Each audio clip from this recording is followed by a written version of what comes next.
السلام علیکم dear listener. جی جناب, تو کہیے کیا حال احوال ہیں, کیسے ہیں آپ سب؟ دعا ہے, امید ہے آپ سب خیریت سے ہوں گے. الحمدللہ میں بھی بالکل خیریت سے ہوں اور آپ سب کے لیے لے کر آئی ہوں نیا ناول کیسا ہوگا یہ میں نہیں کہہ سکتی, لیکن مجھے جو ہے لکھنے کا انداز تھوڑا اچھا لگا. کہانی کی جو سٹوری میں نے تھوڑی سی پڑھی ہے تو وہ مجھے تھوڑی اچھی لگی, تو میں نے سوچا اسے شیئر کر لیا جائے. اگر میں نے زیادہ سوچ بچار کی تو آپ سب انتظار کرتے رہ جائیں گے. آلریڈی جو ہے وہ 3 دن گزر چکے ہیں میرے اسی کشمکش میں کہ میں کون سا ناول شیئر کروں. بہت زیادہ ناولز جو ہے میں سرچ کرتی ہوں تو پھر میں خود کنفیوز ہو جاتی ہوں, سلیکٹ نہیں کر پاتی. اور دوسرا یہ کہ بہت سارے ناولز جو ہیں وہ آلریڈی اپلوڈ ہوتے ہیں. مطلب میں ناول چوز کرتی ہوں, پھر اس کو پہلے میں ڈاؤن لوڈ کرنے سے پہلے یوٹیوب پر سرچ کرتی ہوں کہ کیا یہ پہلے سے اپلوڈڈ ہے, اور موسٹلی ناولز جو ہیں وہ اپلوڈڈ ہوتے ہیں. تو اس سب میں اتنا تھک جاتی ہوں نا مینٹلی کہ پھر میری جو ہے وہ سمجھ بوجھ جواب دینا شروع کر دیتی ہے کہ بس اب کوئی ایک ناول سلیکٹ کر لوں اور اسے اپلوڈ کر دوں, بس آپ لوگوں کو زیادہ انتظار نہ کرواؤں.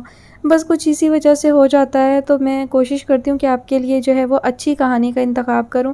بہرحال پوری کہانی پڑھے بغیر ہم یہ نہیں کہہ سکتے کہ کہانی اچھی ہوگی یا بری, اور میں پوری کہانی ریڈ نہیں کر سکتی ہوں, اس لیے میں تھوڑی سی کہانی ریڈ کر کے اور اس سے ہی اندازہ لگاتی ہوں. تو کبھی اندازہ درست ثابت ہوتا ہے اور کبھی غلط بھی ہو جاتا ہے. بہرحال بڑھتے ہیں ناول کی جانب. تو جناب ناول کا نام ہے میری زیست کا حاصل اور مصنفہ ہیں رابعہ نور. قسط نمبر 1. رات کی تاریکی دن کے اجالے میں بدلنے لگی تھی. ماہ اکتوبر کی سہانی صبح طلوع ہو چکی تھی. درختوں پہ بیٹھے پرندوں کی چہچہاہٹیں گونج رہی تھی. ایسے میں سیاہ بالوں کو جوڑے کی شکل میں لپیٹے, کھلی رنگت اور سیاہ آنکھوں میں اداسی کے ڈیرے جمائے, رابعہ نور فجر ادا کر کے ٹیرس میں چلی آئی. صبح کی ٹھنڈی ہوا کو اپنے اندر اتارتی زندگی کے سود و ضیاع کا حساب کتاب کرنے لگی. 20 سال کے شب و روز کا قرض ہے تم پہ جانے نور, اتنی آسانی سے نہیں اترے گا. سنا تھا وقت اچھا مرہم ہوتا ہے, مگر افسوس محبت میں دیے تمہارے اس زخم کو وقت کا مرہم بھی نہ بھر سکا. کرب سے آنکھیں موندے گردن میں جھولتی کندن کی زنجیر کو دائیں ہاتھ سے چھوتے ڈھیروں غم اپنے اندر اتارتی وہ خود سے مخاطب تھی. آؤ اور آ کر دیکھ لو, آج بھی ان سے خون رستا ہے, آج بھی ٹیس اٹھتی ہے اور درد دل میں اترتا ہے. 45 سالہ زندگی نے رابعہ نور کو ہر طرح سے برتا تھا. وصال کا گلستان بھی دیا, ہجر کا صحرا بھی دیا, محبت کا سمندر بھی دیکھا اور اعتبار کی خزاں بھی دیکھی, خوشی کی بہاریں اور موت کا سا سما بھی دیکھا. اگر کچھ نہیں تھا تو نفرت کی ہولی نہیں کھیلی. محبت کا جذبہ چاہتے ہوئے بھی نفرت میں نہ بدل سکی. وہ تو زندگی تھا, اس کو موت کیسے دیتی. جو گزاری نہ جا سکی ہم سے, ہم نے وہ زندگی گزاری ہے. صبح کی روشنی شہر کراچی کے ساحل پہ مکمل طور پر پھیل چکی تھی. چمکیلی کرنیں 400 پھوٹ چکی تھی. ایسے میں پوش علاقے کے ایک اپارٹمنٹ کے اس کمرے میں بیڈ پہ بکھری میڈیکل کی چند کتابوں اور لیپ ٹاپ کے درمیان دنیا و مافیہ سے بے خبر وہ وجود گہری نیند سویا ہوا تھا. کمبل سے جھلکتے سیاہ لمبے بالوں نے اس کا آدھے سے زیادہ چہرہ ڈھانپ رکھا تھا. جب ہی رابعہ نے تبیز پردے سرکا کر روشنی کو اندر آنے کا راستہ دیا تو اس وجود کی دودھیا کلائی بے اختیار آنکھوں پر جا پڑی. کمبل مزید خود پہ تان کر گویا روشنی سے پردہ کیا تھا. علیزہ اٹھ جاؤ جانی, 8 بج گئے ہیں, میں ناشتہ بنانے جا رہی ہوں, جلدی سے فریش ہو کر باہر آؤ. اس کے قریب بیڈ پر بیٹھی لہجے میں پیار سموئے اس کے بال سنوارتے ہوئے کہا, مما پلیز تھوڑی دیر سونے دیں. کسل مندی سے آنکھیں موندے کروٹ لیتے ہوئے نروٹھے پن سے وہ بولی, نہیں مما کی جان, تمہارے بغیر ناشتہ کرنا مجھے بالکل اچھا نہیں لگتا, اور مجھے میڈیسن بھی لینی ہوتی ہے, لیٹ ناشتہ نہیں کر سکتی. معلوم ہے, پھر بھی ضد کرتی ہو, بس کرو اب اٹھ جاؤ. کمبل ہٹاتے ہوئے التجائیہ لہجے میں اصرار کا عنصر غالب تھا. اوکے مما, آ رہی ہوں. چاروں ناچار ہار مانتی آنکھیں موندے اٹھ کر بیٹھ گئی اور منہ پہ ہاتھ رکھ کر جمائی روکنے کی کوشش کی. اب پھر سے سو مت جانا, اس کا ارادہ بھانپتے ہوئے انہوں نے تنبیہ کی اور کمرے میں بکھری چیزیں سمیٹنے لگی. اوف مما, آپ کو میری سوچ کا کیسے پتہ چل جاتا ہے, اس نے جھنجھلا کر پوچھا. توانو کرہن نیند کو پوری طرح سے بھگاتی بالوں کا جوڑا بنانے لگی. کمرے کی چیزیں سمیٹتے ان کے ہاتھ تھمے, رخ موڑ کر اسے دیکھا. ماں ہوں تمہاری، اولاد کیا چاہتی ہے، کیا سوچتی ہے، سب جانتی ہے۔ چند ایک کتابیں ہاتھ میں تھامے وہ بیڈ کے کنارے بیٹھ گئی۔ اچھا تو پھر اب بتائیں میں کیا سوچ رہی ہوں؟ اپنی شرارتی نظروں سے اس نے بغور ان کی سیاہ آنکھوں میں دیکھتے ہوئے پوچھا تو لب آپ ہی مسکراہٹ میں ڈھل گئے۔ تمہاری آنکھوں میں چھپے لالچ کو دیکھ کر میں بتا رہی ہوں کہ چیز آملیٹ اور کافی کا بڑا مگ پورے 10 منٹ کے بعد ڈائننگ ٹیبل پر ہوگا۔ اب تمہارے پاس صرف 10 منٹ ہیں، جلدی سے باہر آؤ۔ کچھ دیر بعد اس کی آنکھوں پہ آنکھیں جمائے ٹھہر ٹھہر کر وہ بولی۔ ان کا لہجہ شروع میں شرارت لیے ہوئے جبکہ آخر میں اس میں تنبیہ کی آمیزش شامل تھی۔ O M G, like seriously مما، آپ تو نظر شناس بھی نکلی، ناقابل یقین۔ ازراہ مذاق شوخ لہجہ لیے وہ بولی اور بیڈ سے اتری۔ بس ابھی آئی کہتی سلیپر پیروں میں اڑستی واش روم کی جانب بڑھ گئی۔ رابیل مطمئن سی ہو کر کچن کی جانب چل دی جہاں انہیں اس کا پسندیدہ ناشتہ بنانا تھا، اور وقت ان کے پاس صرف 10 منٹ تھے۔ اب اپنا کہا بھی تو نبھانا تھا، اسی لیے تیز تیز ہاتھ چلاتی وہ آملیٹ بنانے لگی۔ رابیل نور کی کل کائنات علیزہ نور تھی، ان کی بے رنگ زندگی میں رنگ اسی کے وجود سے تھے۔ اسلام آباد میں زیر تعلیم علیزہ جب چھٹیوں میں کراچی چلی آتی تو زندگی کی ہر صبح ایسی ہی حسین اور خوبصورت ہو جایا کرتی تھی۔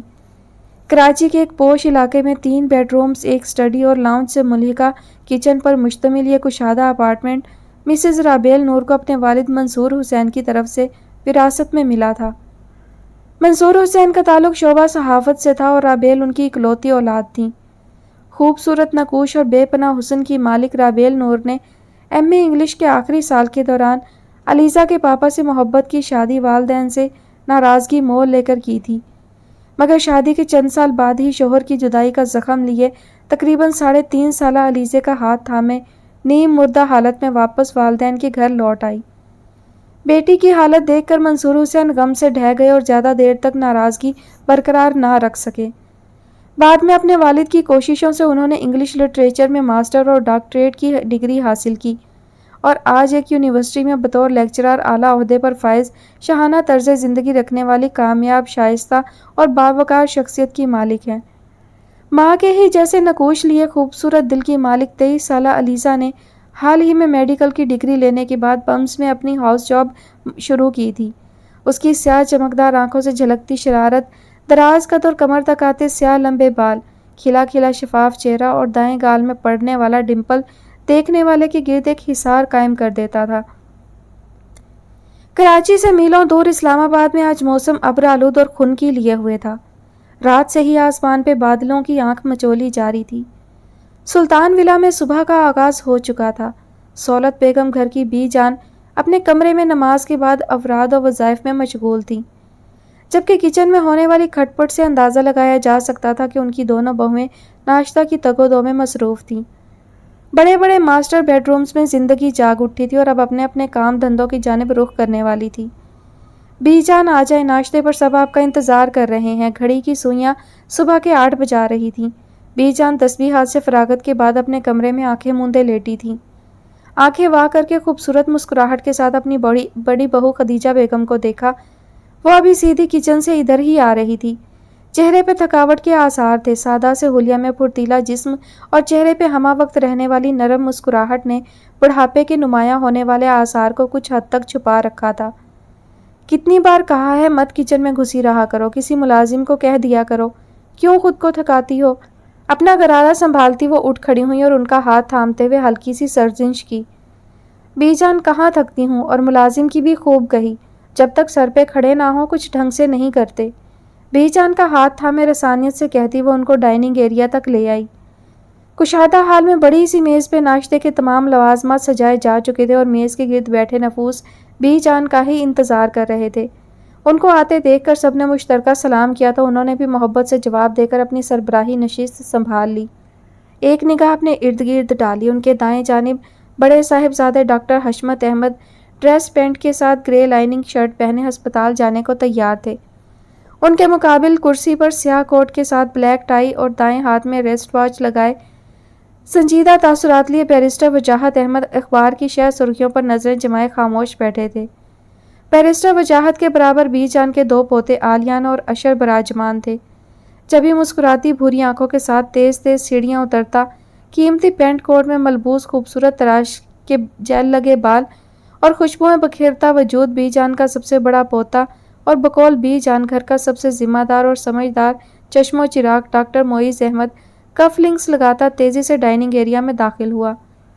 السلام علیکم بی جان، بہت معذرت، تھوڑی دیر ہو گئی، بی جان کے سر پہ بوسہ دیتے ہوئے کہا اور ڈاکٹر حشمت کے برابر کی نشست سنبھال لی۔ بھائی آپ کو فکر کیسی، آپ کو تو بی جان 7 خون بھی معاف کر دیں گی، یہ تو ہم ہیں جو اس سلطان ولا کی گاجر مولی کے برابر بھی نہیں ہے۔ کیوں آلیان؟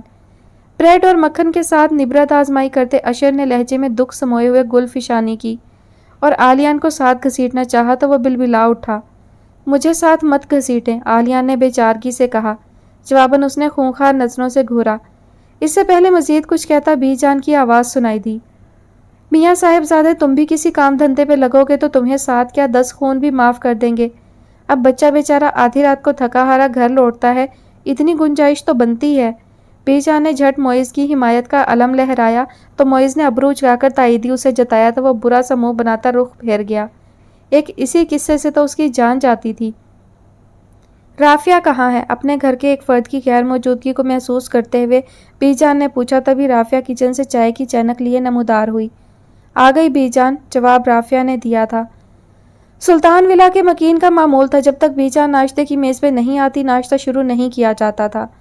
بی جان کی بھی جان اپنی اولاد میں تھی، یہ ان کا پیار ہی تھا جو سلطان ولا کو مضبوط ستونوں پہ کھڑا کیے ہوئے تھا۔ سہولت بی بی کی شادی 16 سال کی عمر میں احمد سلطان سے ہوئی تھی، جن کا تعلق لاہور کے ایک زمیندار گھرانے سے تھا۔ شادی کے بعد شوہر کی سنگت میں اسلام آباد سلطان ولا چلی آئی۔ 4 کنال پر محیط یہ وسیع و عریض اور خوبصورت ولا اسلام آباد کے وسط میں واقع تھا۔ پیشے کے اعتبار سے احمد سلطان جسٹس ہائی کورٹ کے عہدے پر فائز تھے۔ شادی کو 20 برس ہوئے تھے کہ ایک روز بیرسٹر احمد سلطان ایک قاتلانہ حملے میں جاں بحق ہو گئے۔ اس وقت بی جان کے سب سے چھوٹے بیٹے شجاعت احمد صرف 8 سال کے تھے۔ اولاد کی ذمہ داری بی جان کے ناتواں کاندھوں پہ آ پڑی تو رشتہ داروں کی مدد سے زمین و جائیداد کے تمام مسائل کو نہ صرف اچھے سے سنبھالے رکھا بلکہ اولاد کو بھی اعلیٰ تعلیم دلوائی۔ بر وقت صحیح فیصلے، بڑے پیمانے پر سرمایہ کاری اور نیک نیتی کے نتائج ہی تھے کہ ایک پورا آسائش آسودہ حال ہی ان کا مقدر رہی۔ بی جان کے 3 بیٹے تھے۔ سب سے بڑے بیٹے ڈاکٹر حشمت احمد جو ایک نہایت قابل ہارٹ سرجن اور سول کارڈیالوجی ڈپارٹمنٹ کے ہیڈ بھی ہیں اور اپنا ہسپتال سنبھالے ہوئے ہیں، خوش اخلاق، درد دل رکھنے والے، ایک نفیس اور انصاف پسند انسان۔ حشمت صاحب کے 2 بیٹے ہیں، 29 سالہ ڈاکٹر معیز جو حال ہی میں امریکہ سے اپنی اسپیشلائزیشن مکمل کر کے بابا کے ہی ہاسپٹل میں ڈاکٹری کے فرائض سر انجام دے رہا ہے۔ سمجھداری، احساس ذمہ داری اور میچورٹی اس کی شخصیت کا خاصہ ہے۔ ہینڈسم پرسنالٹی اور بے نیازی دیکھنے والوں کو متوجہ کرنے کا فن جانتی تھی۔ جبکہ دوسرا 24 سالہ بیٹا اشر MBA کے آخری سیمسٹر کا اسٹوڈنٹ ہے، سدا کا لا ابالی اور خوش مزاج۔ ڈاکٹر حشمت احمد کی اس خوشگوار زندگی میں ان کی ہمسفر خدیجہ احمد کا بہت اہم کردار رہا۔ ہنسمکھ اور خوش اخلاق سی خدیجہ احمد وفا اور محبت کی جیتی جاگتی مورتی ہیں۔ دوسرے بیٹے بیرسٹر وجاہت احمد وکلا کمیونٹی کا ایک کامیاب نام، ان کے 2 جڑواں بیٹے 19 سالہ شانزے احمد اور آلیان احمد۔ آلیان نسٹ سے سول انجینئرنگ کر رہا ہے جبکہ شانزے اسلام آباد یونیورسٹی میں BS اکنامکس کے دوسرے سیمسٹر کی اسٹوڈنٹ ہے۔ شانزے اور آلیان زندگی کے اس سفر میں اپنی ماں کے لمس سے محروم ہی رہے۔ ان کی تعلیم و تربیت کی ساری ذمہ داری خدیجہ بیگم پر ہی تھی جو انہوں نے بخیر و خوبی انجام دی تھی۔ تیسرے بیٹے شجاعت احمد حسن اور خوبصورتی میں اپنی مثال آپ ہیں، مزاج کے خود سر، اکھڑ اور ضدی اور خود پرست انسان، لیکن ایک کامیاب بزنس مین جو مٹی کو سونا بنانا جانتے ہیں۔ رافیہ احمد بی جان کی سب سے چھوٹی بہو اور انہی کی شریک حیات ہیں، لیکن اولاد کی نعمت سے محروم ہی رہی۔ بی جان کی دونوں بہوؤں کا تعلق خاندان سے تھا۔ خدیجہ بی جان کے دیور کی بیٹی تھی جبکہ رافیہ بی جان کی بھانجی ہیں۔ خدیجہ یہ شانزے کی در ہے اور شجاعت کا بھی کچھ معلوم ہے، لاہور سے کب لوٹ رہا ہے؟ بی جان نے اپنی اکلوتی پوتی شانزے کو نہ پا کر استفسار کیا اور ساتھ ہی اپنے تیسرے بیٹے کی بابت پوچھا۔ وہ کسی بزنس ڈیل کے سلسلے میں لاہور گئے ہوئے تھے۔ بی جان اس کے رویے سے اکثر نالاں ہی رہتی تھی۔ وہ ایک انا پرست اور منتقم انسان تھے۔ شجاعت تو اگلے ہفتے ہی آئے گا بی جان، 1-2 روز سے زیادہ کہاں رہتا ہے وہ یہاں، اور شانزے کو ناشتہ کروا کر دوائی دی ہے، وہ سو رہی ہے۔ 2 دن سے میری بچی بخار میں پھنک رہی ہے، بخار ہے کہ کم ہی نہیں ہو رہا تھا، ساری رات ٹھنڈے پانی کی پٹیاں کی ہیں، اب جا کر تھوڑا سکون سے سوئی ہے۔ ڈاکٹر صاحب اگر فرصت ملے تو ذرا میری بچی کو بھی دیکھ لینا، گھر میں 2 ڈاکٹر ہیں لیکن دوا کا ٹائم کسی کے پاس بھی نہیں ہے، خدیجہ بیگم نے فکر مندی سے کہا۔ ساتھ ہی تنزیہ اپنے شوہر اور بیٹے سے مخاطب ہوئی۔ معیز ماں کے لہجے میں چھپے طنز کو محسوس کر کے سر جھٹکتا بے ساختہ مسکرا دیا۔ جی امی جان، میں ناشتہ کر کے ابھی دیکھ لیتا ہوں، رات دیر سے آیا تھا تو دیکھ نہیں سکا۔ کچھ دیر بعد معیز شانزے کے کمرے کی جانب بڑھ گیا جبکہ ڈاکٹر حشمت ماں سے دعائیں لیتے ہسپتال روانہ ہو گئے۔ امی جان، میں ذرا چاچو کے آفس جا رہا ہوں، لنچ پہ ہی گھر آؤں گا۔ کچھ دیر بعد اشر بھی کہتے نکل گیا، مبادہ امی کوئی کام ہی نہ کہہ دیں۔ یوں ہی گھر کے سب مرد حضرات اپنے اپنے آفس کی جانب روانہ ہو گئے جبکہ باہر اب سورج اپنی پوری آب و تاب سے چمک رہا تھا۔ علیزہ، وہ عصر کی نماز سے فارغ ہو کر لاؤنج میں داخل ہوئی اور سر سے دوپٹہ اتارتے ہوئے اسے پکارا۔ وہ گرے لمبی میکسی نما فراک پہنے لاؤنج میں ہی صوفے پر نیم دراز تھی، لمبے سیاہ بالوں کو صوفے کی پشت پر گرائے وہ انہماک سے لیپ ٹاپ گود میں رکھے تیز تیز ٹائپنگ میں مصروف تھی۔ ان کی آواز کے جواب میں غیر مبہم سا جی کہا۔ چانی، فلائٹ کا ٹائم ہو رہا ہے، پیکنگ کر لی ہے؟ 1 ماہ کی چھٹیوں کے بعد آج اسے واپس اسلام آباد جانا تھا کہ سوموار سے اس کی ہاؤس جاب شروع ہو رہی تھی۔ جی مما، اس نے ذرا کی ذرا نظریں اٹھا کر دیکھا، پھر سے اپنے کام میں مشغول ہو گئی۔ جس دن اس کی واپسی ہوتی تھی رابیل چلے پیر کی بلی کی طرح اس کے ارد گرد منڈلاتی رہتی تھی۔ خود سے دور بھیجنا ہی ان کے لیے سہانے روح تھا، مگر یہ کڑوا گھونٹ ان کو پینا تھا کیونکہ یونیورسٹی کی طرف سے سیمینار اور ورکشاپس کی وجہ سے ان کے بیرون ممالک دورے چلتے رہتے تھے۔ 7 سال پہلے والد صاحب کے انتقال کے بعد یہ ذمہ داری مزید بڑھ گئی تو علیزہ کو کالج اور پھر میڈیکل کی تعلیم کی غرض سے اسلام آباد بھیج دیا تھا، جہاں ان کی عزیز جان دوست نگار خلیل رہتی تھی۔ وہ وقت بہ وقت علیزہ کا خیال رکھتی تھی۔ البتہ علیزہ کی رہائش کی فکر رابیل کی ایک دوست کی اسلام آباد میں مقیم بہن کے پورا آسائش خواتین ہاسٹل نے ختم کر دی تھی۔ کچھ دیر بعد لیپ ٹاپ پہ کام کرتی علیزہ نے کسی احساس کے تحت سر اٹھا کر دیکھا تو رابیل کو کسی گہری سوچ میں گم پایا۔ چند پل مسکراتی نظروں سے انہیں دیکھتی رہی، لیپ ٹاپ سائڈ پہ رکھ کر اٹھ کھڑی ہوئی اور دھیرے دھیرے قدم اٹھاتی رابیل کے سامنے فرش پہ 2 زانوں بیٹھی اور آہستگی سے ان کے ہاتھ تھامے۔ مما کیا سوچ رہی ہیں؟ اس کی آواز پر وہ بے اختیار چونکی، پھر سر دہا بھر کر پھیکا سا مسکراتے ہوئے بولیں، سوچ رہی تھی کہ میری بیٹی کتنی بڑی ہو گئی ہے، ابھی کل کی بات لگتی ہے جب 2 پونیاں بنائے اسکول جاتی تھی۔ اب ڈاکٹر علیزہ نور ہے، ایک نئی زندگی اس کی منتظر ہے، ایک مکمل پریکٹیکل لائف۔ علیزہ مما کی جان، تم میری آنکھوں کا نور ہو، جانتی ہو نا؟ اس کے چہرے کو تکتے بے پناہ محبت سے کہا، ان کے لہجے میں ایک عجیب سا تاثر تھا۔ جانتی ہوں مما، اس نے ان کے ہاتھ کی ہتھیلی کو چومتے ہوئے جذب سے کہا۔ میری بیٹی بہت سمجھدار ہے، دنیا کی اونچ نیچ کو بہت اچھی طرح سمجھتی بھی ہے اور جانتی بھی ہے۔ ان کے ایک ایک لفظ سے فکر جھلک رہی تھی۔ اپنا بہت خیال رکھنا میری جان، تم اپنے نانا ابا کا فخر ہو، یہ بات ہمیشہ یاد رکھنا۔ رابیل نے اس کا چہرہ تھامتے ہوئے کہا اور اس کی سبھی پیشانی پر اپنے لب رکھ دیے۔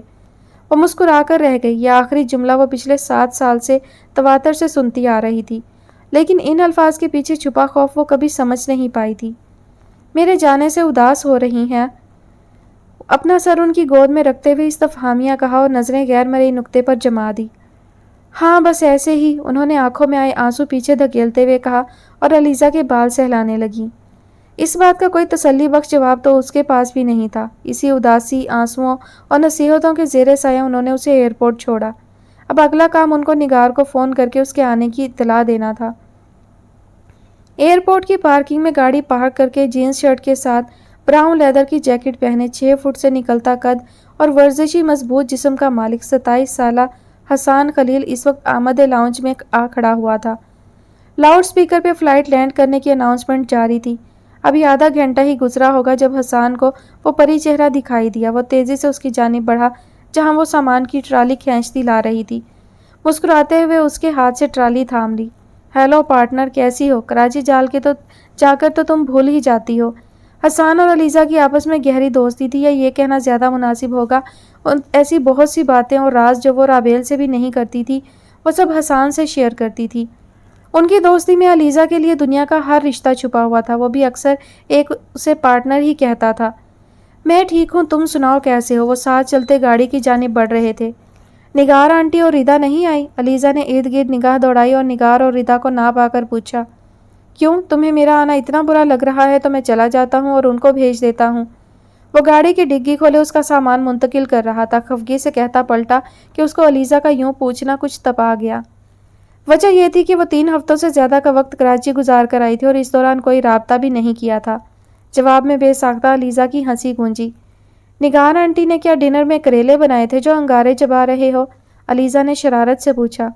خود جا کر دیکھ لو، ڈرائیونگ سیٹ سنبھالتے اس نے بھی برجستہ جواب دیا۔ نہیں آج نہیں، ابھی تم مجھے ہاسٹل ڈراپ کرو گے، پھر کسی دن آؤں گی۔ آرٹیکل کا ابھی کچھ کام کرنے والا ہے، وہ مکمل کرنا ہے۔ علیزہ نے پیسنجر سیٹ پر بیٹھتے جلدی سے کہا کہ مبادہ وہ گاڑی گھر کے رستے پر ہی نہ ڈال دے۔ اوکے مادام، جیسے تمہاری مرضی، بندہ حکم کا غلام۔ ویسے مما نے تمہارے لیے ڈنر کا اہتمام کیا تھا، حسان نے رسانیت سے کہتے اسے بتایا۔ اس نے پھر کسی دن کا کہہ کر ٹال دیا۔ آنٹی کیسی تھیں؟ اداس ہوں گی، اب وہ رابیل کا پوچھ رہا تھا۔ ہاں ٹھیک ہیں، اداس ہو رہی تھیں، تمہارا پوچھ رہی تھیں۔ تم سناؤ اے ایس پی صاحب، کیا چل رہا ہے آج کل؟ کب سے چور ڈاکو پکڑنے کا ارادہ ہے؟ علیزہ نے سیاہ آنکھیں سکوڑے اے ایس پی پہ زور دیتے ہوئے کہا۔ ونڈ اسکرین پر نظریں جمائے حسان کا کہا گونجا۔ کب جوائننگ دے رہے ہو؟ نیکسٹ ویک سے جوائن کر رہا ہوں، اس نے سڑک کا موڑ موڑتے ہوئے کہا۔ وہ سی ایس ایس کا امتحان پاس کرنے کے بعد اب پولیس فورس جوائن کر رہا تھا۔ حسان کے والد خلیل ملک ملازم پیشہ انسان تھے، ان کا تعلق بینکنگ کے شعبے سے تھا۔ مسز نگار خلیل کے 2 بچے تھے، حسان اور ردا۔ 27 سالہ حسان پولیس فورس جوائن کر رہا تھا، جبکہ علیزہ کی ہم عمر 23 سالہ ردا MBA کے لاسٹ سیمسٹر کی اسٹوڈنٹ تھی۔ نگار اور آبیل کالج فرینڈز تھیں۔ شادی کے بعد نگار رخصت ہو کر اسلام آباد آ گئی اور آبیل کی یونیورسٹی سٹارٹ ہو گئی۔ یوں دونوں کا رابطہ منقطع ہو گیا۔ دوبارہ جب دونوں کا ملاپ ہوا تو آبیل کی زندگی سے ایک طوفان گزر چکا تھا۔ وہ نیم پاگل سی تھی اور ان کے ساتھ 5 سالہ علیزہ کا ساتھ تھا۔ وہ نہیں جانتی تھی کہ رابیل کے ساتھ کیا بیتی ہے، لیکن رابیل کو سنبھالنے اور ان کو زندگی کی طرف واپس لانے میں منصور صاحب کی کسی بیٹی کی طرح ہی مدد کی تھی۔ یوں ان کی دوستی کا رشتہ احسان مندی میں بدل گیا۔ ادھر ادھر کی باتیں کرتے حسان نے علیزہ کو ہاسٹل ڈراپ کیا اور ملک ہاؤس واپس لوٹ گیا۔ آج اتوار تھا۔ سلطان ولا میں سب کو فرصت ہی فرصت تھی۔ ٹریک سوٹ میں ملبوس معیز پسینے سے شرابور ابھی جاگنگ سے واپس آیا ہی تھا۔ کندھے پہ رکھے تولیہ سے پسینہ پہنچتا وہ اندر کی جانب بڑھنے والا تھا کہ اس کی نظر لان کے کونے میں کرسی پر ٹانگیں سمیٹی بیٹھی اداس سی شانزے پر پڑی تو قدموں کا رخ اس طرف موڑ دیا۔ شانزے گڑیا ایسے کیوں بیٹھی ہو؟ طبیعت ٹھیک ہے تمہاری؟ ٹیمپریچر تو اب نہیں ہے۔ وہ کچھ فاصلے سے اسے پکارتا آ رہا تھا۔ قریب آنے پر اس کے ماتھے پر ہاتھ رکھ کر چیک کیا۔ جی بھائی اب ٹھیک ہوں، بس اندر گھٹن محسوس ہو رہی تھی تو باہر چلی آئی۔ اس کی بھوری آنکھوں میں دیکھتے ہوئے کہا۔ وہ گہری نظروں سے اسے ہی دیکھ رہا تھا۔ اس کے دیکھنے پر وہ نظریں چرا گئی۔ وہ کرسی کھینچتا ہوا اس کے نزدیک بیٹھ گیا۔ کچھ پل خاموشی سے اس کے جھکے سر کو دیکھتا رہا۔ اتنے میں ملازم اس کے لیے جوس لیے چلا آیا۔ شانزے بی بی کے لیے بھی جوس لے آؤ، اس نے نیا حکم صادر کیا تو جی صاحب کہتا وہ اندر چلا گیا۔ اداس ہو؟ جوس کا گھونٹ بھرتے استفہامیہ کہا۔ نہیں، شانزے نے سر اٹھا کر اسے دیکھا اور خفیف سا نفی میں سر ہلا دیا۔ کسی نے کچھ کہا ہے؟ چچا کی کوئی بات بری لگی ہے؟ وہ جانتا تھا وہ اداس ہے، لیکن وجہ اتنی آسانی سے نہیں بتائے گی، اسی لیے اسے چھوٹے چھوٹے سوال کر رہا تھا۔ اب کہ اس نے سر جھکا دیا مگر کہا کچھ نہیں۔ شانزے، اس کی آنکھوں میں اترتی نمی وہ دیکھ چکا تھا۔ میری مما کیوں نہیں ہے معیز بھائی؟ میں بالکل اکیلی ہوں۔ اس کے پکارنے پہ وہ بولی تو جو اتنی دیر سے ضبط کیے بیٹھی تھی دونوں ہاتھوں سے چہرہ چھپاتی پھوٹ پھوٹ کر رو دی۔ اور ہم کون ہیں؟ اگر امی جان نے سن لیا تو معلوم ہے نا کتنا خفا ہوں گی۔ تعصب اور دکھ بھرے انداز میں اسے دیکھا اور نرمی سے اس کے چہرے سے ہاتھ ہٹائے۔ تم نے مجھے مایوس کیا ہے شانزے۔ اس بار اس نے تعصب سے سر جھٹکا تھا۔ آئی ایم سوری معیز بھائی، لیکن میں بھی کیا کروں، مجھے اپنی مما بہت یاد آتی ہے۔ مجھے ان کے بارے میں جاننا ہے، وہ کون تھی، کیسی دکھتی تھیں، انہیں کیا ہوا تھا۔ اس گھر میں کوئی ان کا ذکر نہیں کرتا، کیوں؟ آپ کو معلوم ہے 2 دن سے میری طبیعت خراب تھی، پاپا نے ایک بار بھی میرا نہیں پوچھا، جیسے ہماری کوئی اہمیت ہی نہیں ہے ان کی نظر میں۔ کبھی کبھی میرا دل چاہتا ہے کہ میں مر جاؤں، ہچکیوں کے درمیان روتے وہ کہہ رہی تھی۔ اردو کے الف سے شروع کی گئی بات کا اختتام انگریزی کے زیڈ پر ہوا تھا۔ معیز جو اس کے ایک ایک انداز سے واقف تھا محسوس کر سکتا تھا کہ وہ اس وقت کتنی دل گرفتہ ہے۔ وہ لب بھینچے تعصب سے اس کی باتیں سنتا رہا۔ ماں کی کمی وہ ہمیشہ محسوس کرتی تھی، یہ وہ جانتا تھا، مگر اتنی گہرائی میں سوچتی ہوگی یہ وہ نہیں جانتا تھا۔ اپنے چچا کی بے حسی سے بھی واقف تھا۔ انہوں نے بچوں سے متعلق ہر فیصلہ بابا پر چھوڑ رکھا تھا۔ کئی دن ان سے بات کیے بنا گزر جاتے تھے۔ اچھا سنو، رونا بند کرو، تمہیں اپنی مما کے بارے میں جاننا ہے نا؟ کسی چھوٹے بچے کی طرح اس نے اسے پچکارا۔ اس کے آنسو اسے تکلیف دے رہے تھے۔ جی، اس نے حیرت اور خوشی کے ملے جلے جذبات میں سر ہلایا۔ ٹھیک ہے، میں تمہیں سب کچھ بتاؤں گا، مگر تمہیں بھی ایک وعدہ کرنا ہوگا۔ آئندہ تم کبھی اداس نہیں ہوگی، کچھ بھی فضول نہیں سوچو گی، بس کچھ وقت انتظار کرو۔ چلو اب چہرہ صاف کرو اور آئندہ میں تمہیں روتا ہوا نہ دیکھوں۔ اس کے ہاتھ تھامے اس نے وقتی بہلاوا دیتے ہوئے کہا۔ وہ ہلکا سا مسکرا دی۔ گڈ گرل، کل سے تمہاری یونیورسٹی بھی اوپن ہو رہی ہے، کیا خیال ہے آج شاپنگ پر چلیں؟ لنچ بھی کرواؤں گا۔ اس کی طبیعت بحال کرنے کے خیال سے کہا۔ ابھی وہ جواب دینے ہی والی تھی کہ اشر کی درد بھری آواز سنائی دی۔ انتہائی ظلم ہو گئی ہے اب تو اے یارو، زمانہ کیا بدلا، لوگ بدلے، چہرے بدلے۔ ہم سے تو کسی نے پوچھا تک نہیں اور ان محترمہ کو روز آفر کی جا رہی ہوتی ہے۔ لان میں آتے شاید اس نے معیز اور شانزے کی آخری بات سن لی تھی۔ ٹی شرٹ کے ساتھ پاجامہ پہنے وہ دور سے ہی شوخ لہجے میں دہائی دیتا قریب آیا۔ اب وہ تمہاری طرح روز تو شاپنگ نہیں کرتی، معیز نے جوس کا گھونٹ بھرتے طنزیہ لہجے میں کہا۔ بس جناب، ہمارے تو دو ہی شوق ہیں، خوش لباس اور خوش خوراک، اس پہ نو کمپرومائز۔ قریب پڑی کرسی پر اطمینان سے ٹانگ پر ٹانگ جما کر بیٹھتے ہوئے کہا۔ خیر، شوق تو تمہارے اور بھی ہیں اور میں بہت اچھے سے جانتا ہوں، اب میرا منہ مت کھلواؤ۔ معیز نے مسکراتی آنکھوں سے زمانی اشارہ کر کے کہا تو وہ سمجھ گیا کہ بھائی کا اشارہ کس کی طرف ہے۔ بھائی پلیز، اشر نے التجائیہ نظروں سے اسے دیکھا جو جوس کے گھونٹ بھرتا زیر لب مسکرا رہا تھا۔ اشر شرمندہ سا ہو کر پہلو بدل کر رہ گیا۔ اتنے میں ملازم جوس کا گلاس لیے چلا آیا تو معیز نے گلاس اٹھا کر آنکھیں رگڑتی شانزے کی جانب بڑھایا جسے اس نے چپ چاپ تھام لیا۔ مس شانزے احمد، سلطان ولا کی اکلوتی گل بہار، محترمہ یہ نیر کس خوشی میں بہائے جا رہے ہیں۔ رونا دھونا بند کریں اور کل سے یونیورسٹی چلنے کی تیاری پکڑیں۔ اشر کے چٹکلوں کا رخ اب مکمل طور پر شانزے کی طرف تھا۔ اس کی سرخ پڑتی سوگوار سی کالی آنکھوں پر چوٹ کرتے شرارت بھری تنبیہ کی۔ اپنی آنکھوں سے رو رہی ہوں، آپ کو کیا تکلیف ہو رہی ہے؟ اور تیاری تو آپ کو بھی کرنی چاہیے۔ اس نے بھی دو بدو جواب دیا۔ اس کا قرض وہ کب رکھتی تھی؟ جانتا تھا یہی کہو گی، میری تم اتنی فرما بردار۔ چل کر ابھی وہ کچھ اور بھی کہہ رہا تھا جب یوں ہی بولتے بولتے اس نے معیز کو دیکھا۔ وہ کڑے تیوروں سے اسے ہی گھور رہا تھا۔ تم دونوں لڑنا پتہ نہیں کب ختم کرو گے، اب اٹھو دونوں، ناشتے کا وقت ہو رہا ہے، بی جان انتظار کر رہی ہوں گی۔ میں ذرا فریش ہو کر آتا ہوں۔ اس کے خاموش ہونے پر وہ دونوں کو کہتا اندر کی جانب بڑھ گیا۔ وہ ایسا ہی تھا، خیال رکھنے والا، دوسروں کے مسائل حل کرنے والا، لیکن غلط بات وہ بالکل برداشت نہیں کرتا تھا۔ اور شانزے کا تو وہ ایسے خیال رکھتا تھا جیسے وہ کوئی چھوٹی سی گڑیا ہو۔ معیز 9 سال کا تھا جب وہ ایک گڑیا کی مانند اس گھر میں آئی تھی۔ خدیجہ بیگم کے لیے شانزے اور عالیان کو ایک ساتھ سنبھالنا بہت مشکل تھا۔ یہ تبھی ہوا تھا کہ معیز نے شانزے کا ہر طرح سے خیال رکھنا شروع کر دیا۔ اسکول سے لے کر یونیورسٹی تک کا ہر فیصلہ وہی کرتا تھا۔ وہ بھی اپنا چھوٹے سے چھوٹا مسئلہ اسے ہی بتاتی تھی۔ اس سب کا نتیجہ یہ نکلا کہ شانزے ہر بات کے لیے معیز پر انحصار کرنے لگی۔ خود اعتمادی کی کمی اور ماں کی محرومی نے اس دھان پان اور معصوم سی لڑکی کو کمزور اور ڈرپوک بنا دیا تھا۔ وہ کسی کی اونچی آواز سے ہی بے ہوش ہو جاتی ہے۔ البتہ عالیہ نے ایک مضبوط اعصاب کا مالک تھا۔ وہ تمام فیصلے سمجھداری سے کرتا۔ لاؤبالی اور لاپرواہی اس کی طبیعت کا خاصہ نہیں تھی۔ اگلے روز یونیورسٹی کا پہلا دن تھا۔ چھٹیوں کے بعد سب کے چہرے کھلے ہوئے تھے۔ کچھ نئے اسٹوڈنٹ آئے تھے، کچھ اس یونیورسٹی کو چھوڑ کر جا چکے تھے۔ اتنی بڑی یونیورسٹی میں کوئی نہیں جانتا تھا کہ کب، کیسے، کس سے کہاں دوستی کا رشتہ قائم ہو جائے۔ شانزے معیز کے ساتھ یونیورسٹی آئی تھی، واپسی اس کی ڈرائیور کے ساتھ ہوتی، جبکہ اشر اپنی بائک پر یونیورسٹی آتا جاتا تھا۔ علیزے، علیزے، وہ ہاتھ میں اسٹیتھوسکوپ تھامے، سفید اوور آل پہنے، لمبے بالوں کو پونی ٹیل میں جکڑے وارڈ کی طرف بڑھتی۔ ابھی وہ کوریڈور میں ہی پہنچی تھی جب پیچھے سے ماہم کی آواز سنائی دی۔ علیزہ نے پلٹ کر اسے دیکھا۔ وہ اسے پکارتی ہوئی تیز تیز قدموں سے تقریباً بھاگتی ہوئی اسی جانب آ رہی تھی۔ ہاتھ میں چند فائلیں تھام رکھی تھیں۔ 1 ماہ کی بریک کے بعد آج اس نے پمپس کو بحیثیت ایک ڈاکٹر جوائن کیا تھا۔ زندگی علیزہ نور پہ ہمیشہ مہربان ہی رہی تھی۔ زندگی میں اتنی کامیابیاں ملی تھی کہ ان کے ساتھ جڑی مشکلات ریت کے ذرے کے برابر تھیں۔ یہ اس کا ہمیشہ سے خواب تھا۔ وہ حالات کو اپنے فیصلوں کے مطابق ڈھالنے والی ایک مضبوط لڑکی تھی۔ کسی کام کا ارادہ کرتی تو اس کو ادھورا چھوڑنا اس کے لیے ممکن ہی نہیں تھا۔ اتنا مس کیا تجھے یار، چھٹیوں میں ایک بار بھی رابطہ نہیں کیا، بے مروت انسان۔ ماہم نے سانس بحال کرتے ہوئے اس سے گلہ کیا۔ ماہم یونیورسٹی میں اس کی واحد دوست تھی اور اب وہ ایک ساتھ ہی ہاؤس جاب کر رہی تھی۔ کراچی چلی گئی تھی مما کے پاس تو پھر فرصت ہی نہ مل سکی، پرسوں ہی واپس آئی ہوں۔ تم کیسی ہو؟ علیزہ نے گلے ملتے ہوئے ازلی بشاشت لیے پوچھا۔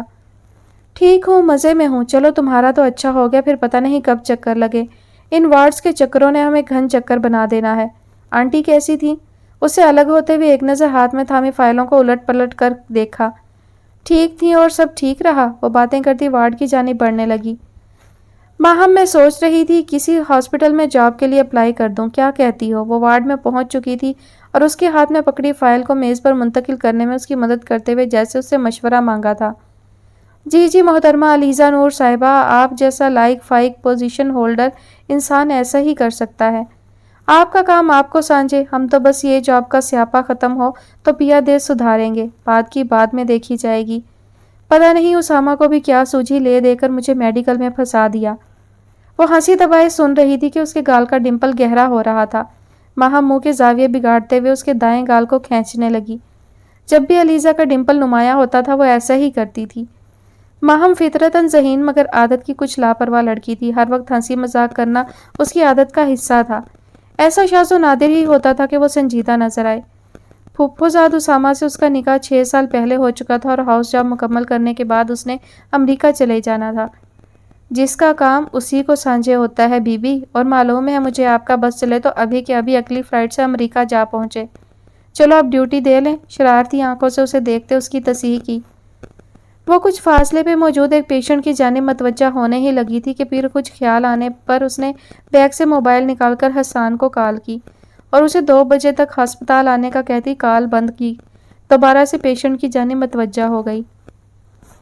ہیلو بیوٹیفل لیڈی، کیا ہو رہا ہے؟ وارڈ میں موجود علیزہ کے ڈیسک کے گرد بے دلی سے بیٹھی ماہم کو دیکھتے اس نے کہا۔ علیزہ کے بلانے پہ وہ 2 بجے سے کچھ دیر پہلے ہی ہاسپٹل چلا آیا تھا، لیکن علیزہ کی ٹیبل پہ بیٹھی ماہم کو دیکھتے ہی لہجے میں شرارت در آئی۔ کہ تم نے لیڈیز کس کو کہا؟ اس نے جل کر پوچھا۔ بھائی شادی کے بعد انسان کا شمار تو انکل آنٹی ٹائپ لوگوں میں ہی ہوتا ہے، لاپرواہی سے کہتے گویا اس نے اس کی دکھتی رگ پر ہاتھ رکھ دیا تھا۔ شادی نہیں، نکاح میاں صاحب زادے۔ اپنے تئیں اس نے اس کی تصحیح کرنے کی کوشش کی، لیکن وہ بھی اپنے نام کا ایک تھا۔ دیکھا آ گئی نا آنٹی والی فیلنگ۔ بس میرے انداز تخاطب پہ حملہ کرنا ضروری تھا۔ مسز ماہم اسامہ چل کر اپنے الفاظ پہ زور دیتے اس نے کہا۔ اور کیسی ہو؟ برابر کی کرسی سنبھالتے اس نے پوچھا۔ علیزہ کی وجہ سے ماہم سے بھی اس کی اچھی دوستی تھی۔ بہت بری، جانتا ہوں، کوئی نئی بات بتاؤ۔ اس نے بے ساختہ امڑ آنے والی مسکراہٹ دبائی۔ حسان، تھکاوٹ اور بھوک سے برا حال ہو رہا ہے اور تمہاری دوست نے صبح سے چائے کا ایک کپ تک نہیں پوچھا۔ کچھ آ کے لنچ کرواتی۔ لنچ ہی کروا دو پلیز، اب تو پیٹ میں چوہے بھی دوڑ رہے ہیں۔ پیٹ پہ ہاتھ رکھے مسکراتے ہوئے آنکھیں مٹکا کر اس نے منت بھرے لہجے میں کہا۔ میں لنچ کرواؤں؟ کس خوشی میں؟ مارے حیرت کے اس نے پوچھا۔ اس نوکری کی خوشی میں جس پہ ابھی تم نے جوائننگ دینی ہے، تنک کر اس نے کہا۔ اس کو کہتے ہیں گھر ابھی بسا نہیں، لٹیرے پہلے آ پہنچے۔ خفا سا کہتا تعصب سے سر جھٹکا، پھر کہا، محترمہ آپ شاید بھول رہی ہیں، ہم پولیس والوں کی جیب اکثر خالی ہی ہوتی ہے۔ حسان نے اس کی معلومات میں اضافہ کرنا چاہا۔ اب لنچ نہیں کروانا تو مت کرواؤ، جھوٹ تو مت بولو، چل کر منہ بسوڑتے اس نے کہا۔ اس کے انداز پر بے ساختہ اس کا کہا گونجا۔ اچھا میں ذرا ان میڈم سے پوچھ لوں کہ اس خاکسار کو کیوں یاد کیا ہے، پھر لنچ پر چلتے ہیں، تم بھی کیا یاد کرو گی؟ شوق لہجے میں ماہم سے کہتا وہ علیزہ کی جانب بڑھا، دوسرے کمرے سے نکلتی اسی جانب آ رہی تھی۔ حسان کی استفسار کرنے پر اس کی جانب متوجہ ہوئی۔ ہاں سب خیریت ہے، تو مجھے ہیلتھ اینڈ کیئر میگزین کے آفس ڈراپ کر دو، واپس میں خود آ جاؤں گی۔ سنجیدہ لہجے میں کہتے علیزہ نے اپنا پلان اسے بتایا۔ تم نے کیا مجھے اپنا ڈرائیور سمجھ رکھا ہے؟ حسان نے ابرو اچکاتے ہوئے کہا۔ نہیں میری یہ مجال، تم تو ہمارے ملک کے روشن چراغ، مستقبل کا عظیم ستارہ ASP انسپکٹر حسان خلیل ہو۔ وقتی ڈیوٹی دینے کو ہی تو کہا ہے۔ اس کی غیر سنجیدہ عادت سے نالاں علیزہ نے فائل میز پر رکھتے تھکی تھکی گہری سانس لیتے اس کی خوشامد کی۔ وہ بلا وجہ شرمندہ ہو گیا۔ ٹھیک ہے اب ایسا بھی نہیں ہے، چھوڑ دیتا ہوں، مگر پہلے لنچ۔ سیریسلی آج صبح سے کچھ نہیں کھایا، میں گاڑی میں ویٹ کر رہا ہوں، تم دونوں بھی جلدی کام ختم کر کے آ جاؤ۔ ارد گرد ایک نظر ڈال کر کہا۔ وارڈ میں بیٹھ کر ویٹ کرنا اسے کچھ مناسب نہیں لگ رہا تھا۔ اوکے بس کچھ دیر میں آتے ہیں، خوشگوار لہجے میں اس نے کہا تو وہ بھی مسکراہٹ دبائے باہر نکل گیا۔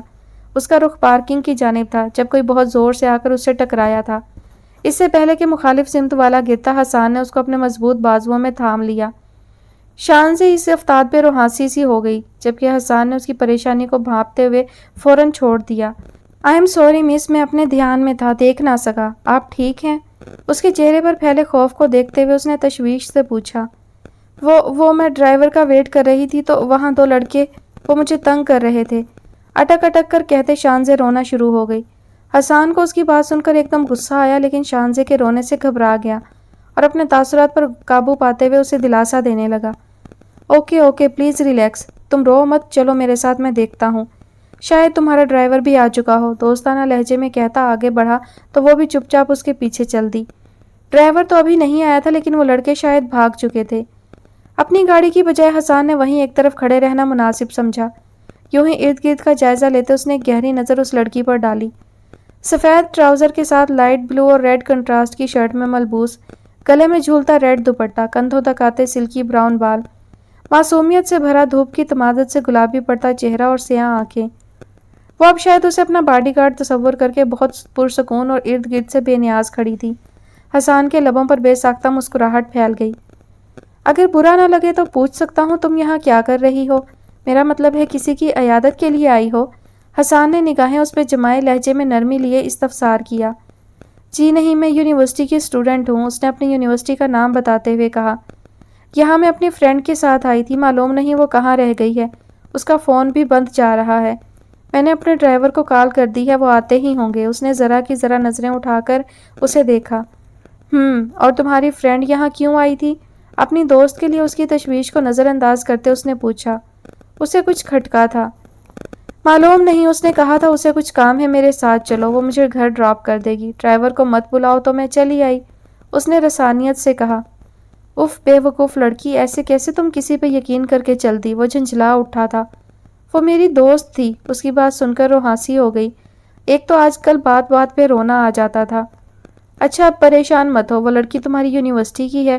دوست لڑکی کچھ پراسرار لگ رہی تھی، تو اس نے معلومات لینا چاہی۔ جی، اس نے مختصر جواب دیا۔ کس ڈپارٹمنٹ کی اسٹوڈنٹ ہو؟ بی ایس اکنامکس کی، شانزے نے آہستگی سے کہا۔ بی ایس اکنامکس، اور تمہاری دوست بھی؟ حسان کا انداز سرگوشی لیے ہوئے تھا۔ جی۔ تم بہت معصوم ہو، گہری سانس لیتے اس نے بغور اس کا جائزہ لیتے آنکھیں سکیڑے پرسوچ لہجے میں کہا۔ کیا مطلب؟ شانزے نے حیرت سے پوچھا۔ کچھ نہیں، ایک بات کہوں؟ حسان نے کہا۔ شانزے نے سر اٹھا کر اسے دیکھا جو شانزے کو ہی دیکھ رہا تھا۔ پہلی اہم بات، ہر کسی پر اعتبار نہیں کرتے اور اپنی سوچ کی ڈور کبھی بھی دوسروں کے ہاتھ میں نہیں دیتے، ورنہ لوگوں کے لیے تم ایک کٹ پتلی بن کر رہ جاؤ گی۔ اور دوسری اہم بات، مضبوط اور بہادر بنو، یہ دنیا کمزور اور بزدل لوگوں کو بے وقوف بناتے لمحہ نہیں لگاتی، ان کا مقابلہ اکیلے کرنا پڑتا ہے، طاقت اور ذہانت کے ساتھ۔ آج تو میں تھا، لیکن ضروری تو نہیں روز کوئی مسیحا بن کر آئے۔ حسان نے اسے ایک نئی راہ سجائی، جبکہ وہ ایک سرد آہ بھر کر رہ گئی۔ اب وہ اسے کیا بتاتی کہ وہ ایسی کیوں ہے؟ کچھ ہی دیر میں ڈرائیور آ گیا تو شکریہ ادا کرتی آگے بڑھ گئی۔ حسان کی گہری نظروں نے دور تک اس کی گاڑی کا تعقب کیا۔ کچھ دیر میں علیزہ اور ماہم بھی چلی آئی، تب تک وہ ڈرائیونگ سیٹ سنبھال چکا تھا۔ ایک پرتکلف لنچ کے بعد علیزہ حسان کے ہمراہ میگزین کے آفس تک آئی۔ حسان اسے بلڈنگ کی پارکنگ میں ڈراپ کر کے واپس چلا گیا تھا، جبکہ وہ چند قدم چلتی بلڈنگ میں داخل ہو گئی۔ گیٹ کیپر سے وارسی صاحب کی موجودگی کا پوچھتے ان کے آفس کا دروازہ دھکیل کر اندر داخل ہوئی۔ اسے دیکھتے وہ اپنی سیٹ سے اٹھ کھڑے ہوئے اور گرم جوشی سے اس کا استقبال کیا۔ آئیے آئیے مس نور، آپ کا ہی انتظار تھا۔ شائستگی سے سلام کرتے وہ ایک کرسی پر ٹک گئی اور آرٹیکل کی کاپی ان کی جانب بڑھا دی، جسے وارسی صاحب نے الٹ پلٹ کر دیکھا۔ اچھا، بہت اچھا، شکریہ مس نور، آپ کے آرٹیکل ہمارے میگزین کے ہٹ ترین سیریز میں ہوتے ہیں۔ شکریہ سر، وہ اپنی تعریف پر مسکرا کر رہ گئی اور اتنا ہی کہہ سکی۔ وارسی صاحب نے دراز میں سے ایک سفید رنگ کا لفافہ نکالا اور اس کی جانب بڑھا دیا۔ وہ جانتی تھی کہ اس میں اس کی محنت کا صلہ ہے، جسے اس نے ایک نرم مسکراہٹ کے ساتھ تھام لیا اور ایک مختصر ملاقات کے بعد اجازت لیتے باہر نکل آئی۔ پچھلے چند سال سے اس کا معمول تھا کہ وہ ہیلتھ اینڈ کیئر کے نام سے شائع ہونے والے میگزین کے لیے میڈیکل سے متعلق آرٹیکلز اور آن لائن بلاگز لکھتی تھی، اور اسے ملنے والی رقم کسی ضرورت مند کو یا پھر کسی یتیم خانے میں جا کر دے آتی تھی۔ آج بھی اس کو ایسا ہی کرنا تھا کہ آج اسے اپنے تمام پچھلے بقایا جات بھی مل گئے تھے۔ اسی حساب سے ایک خطیر رقم اس کے پاس موجود تھی۔ آفس سے باہر نکلی تو ہلکی ہلکی بونداں باندی شروع ہو چکی تھی۔